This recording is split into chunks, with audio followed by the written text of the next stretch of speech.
Welcome to Sweet Life Beat Life. We hope this video helps.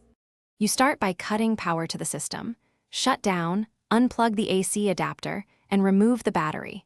This prevents shorts and keeps you safe. Once done, flip the Dell Inspiron 1545 and remove the screws around the base that secure the keyboard. Use a small Phillips and keep screws labeled so you remember locations.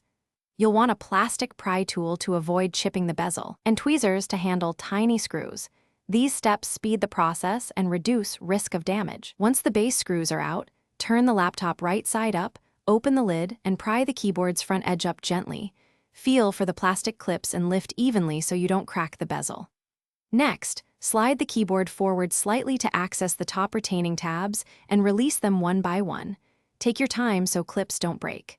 Then, locate the flat ribbon cable and its ZIF connector. Lift the locking tab and pull the cable straight out. This frees the keyboard without stressing the motherboard.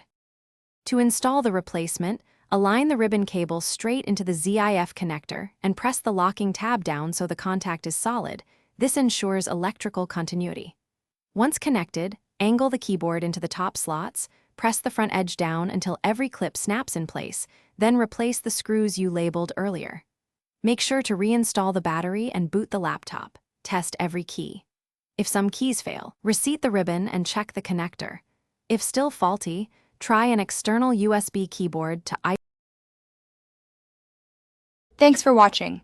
Consider subscribing if we helped you.